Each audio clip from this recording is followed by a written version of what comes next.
भव्य आयोजन चल रहा था। संगम के तट पर आस्था का सैलाब उमड़ा हुआ था। लाखों की भीड़ गंगा में डुबकी लगा रही थी।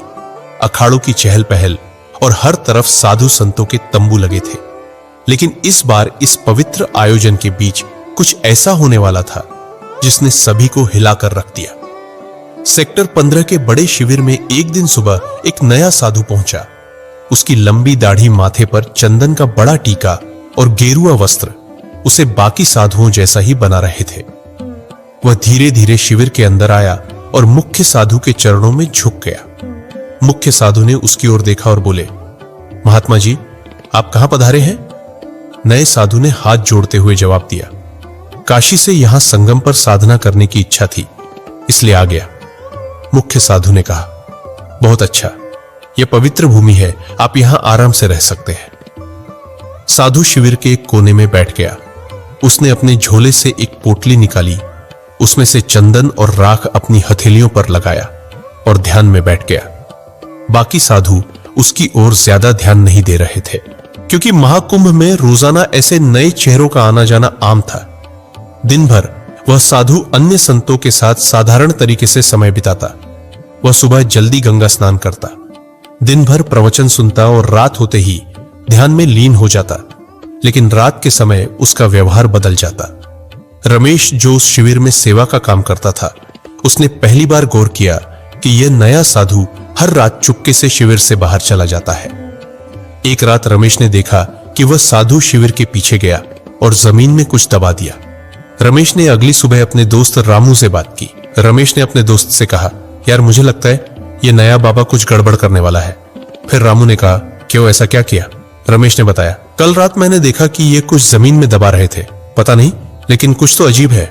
रामू ने हंसते हुए कहा, अरे तुझे हर किसी पर शक होता है, हो सकता है वह कोई पूजा सामग्री हो। लेकिन रमेश का मन शांत नहीं था। उसने तय किया कि वह इस साधु पर नजर रखेगा। उसी दिन प्रयागराज पुलिस को एक गुमनाम कॉल आया।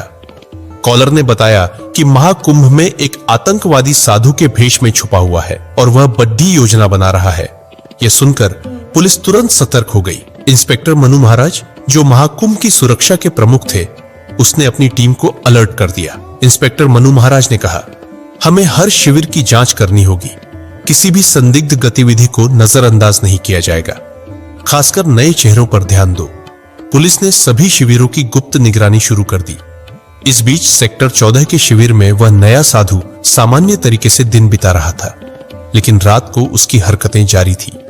एक रात रमेश ने देखा कि साधु झोले से एक कागज और छोटा उपकरण निकाल रहा था। वह झोला लेकर शिविर से बाहर चला गया। रमेश ने साहस जुटाया और उसका पीछा किया। साधु सीधे गंगा घाट के पास गया, जहां उसने एक व्यक्ति से मुलाकात की और दूसरे साधु से कहा, सब कुछ योजना के अनुसार चल रहा है, कोई शक नहीं हुआ। अनजान व्यक्ति ने कहा, बहुत अच्छा, बस सही वक्त का इंतजार करो। फिर रमेश ने इन दोनों की बातचीत दूर से सुनी और अपने फोन से इसे रिकॉर्ड करने की कोशिश की, लेकिन वह बहुत डर गया था। अगले दिन उसने मुख्य साधु को बताई। रमेश ने कहा, महाराज, वह साधु कुछ तो गड़बड़ करने वाला है। मैंने उसे कल रात किसी अजनबी से बात करते देखा।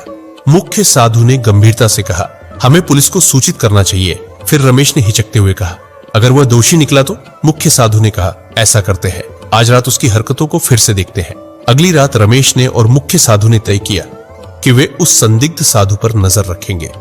रमेश ने अपना फोन तैयार रखा और मुख्य साधु ने शिविर के कुछ अन्य साधुओं को भी अलर्ट कर दिया। रात का समय था, सब सोने की तैयारी कर रहे थे।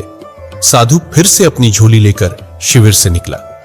साधु गंगा किनारे के एक सुनसान घाट पर पहुंचा, जहां वही व्यक्ति मौजूद था जिससे उससे पहले भी मिला था।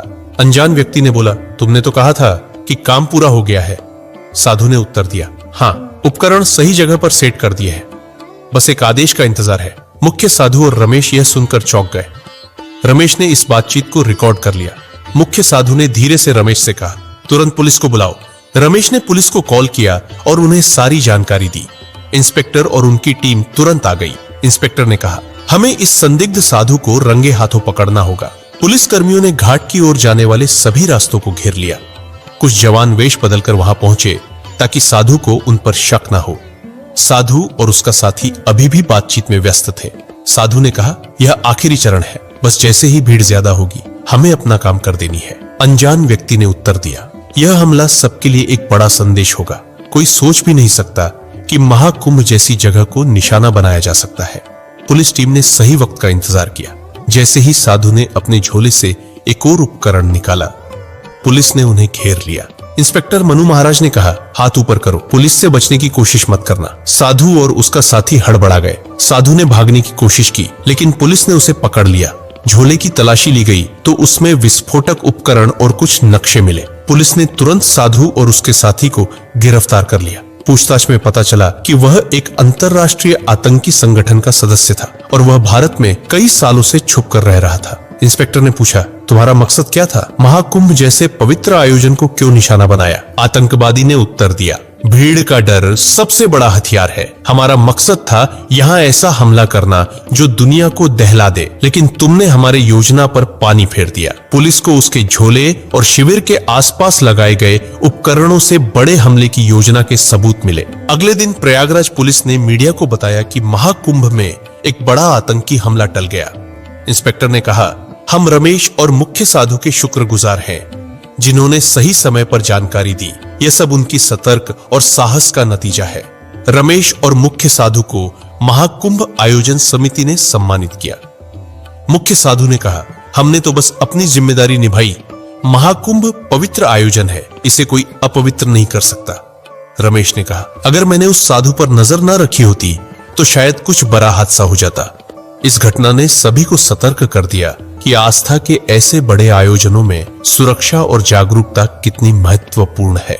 इस घटना के बाद महाकुंभ के आयोजकों और सुरक्षा एजेंसियों ने सुरक्षा व्यवस्था को और मजबूत किया। सभी शिविरों में नियमित जांच और निगरानी बढ़ा दी गई ताकि भविष्य में ऐसी किसी भी घटना की पुनरावृत्ति ना हो। श्रद्धालुओं को भी सतर्क रहने और किसी भी संदिग्ध गतिविधि की सूचना तुरंत पुलिस को देने की सलाह दी गई।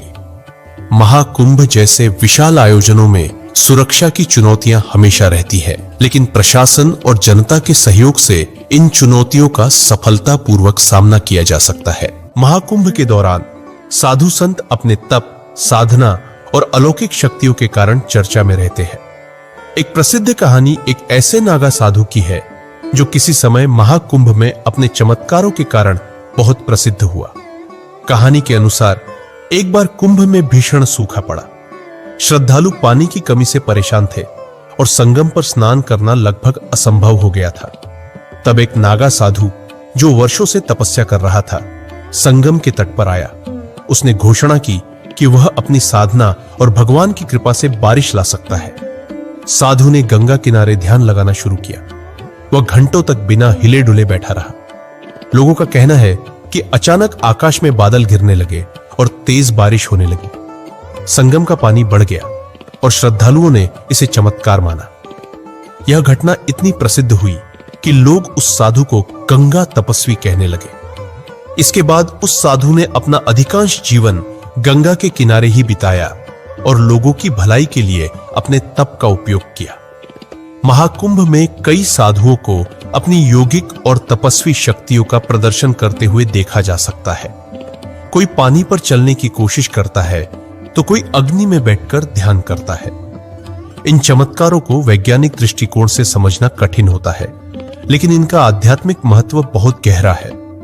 महाकुंभ केवल चमत्कारों का मेला नहीं है, बल्कि यह मानवता, भक्ति और विश्वास का ऐसा संगम है जो दुनिया भर के लोगों को जोड़ता है। इन कहानियों का उद्देश्य चमत्कारों को सिद्ध करना नहीं, बल्कि यह दिखाना है कि श्रद्धा और विश्वास में कितनी ताकत होती है। हर 12 वर्षों में गंगा के तट पर आयोजित होने वाला महाकुंभ मेला न केवल भारत बल्कि पूरी दुनिया के लिए श्रद्धा और आस्था का प्रतीक है। इस आयोजन में साधु संत, महात्मा और लाखों श्रद्धालु गंगा में डुबकी लगाने के लिए उमड़ते हैं।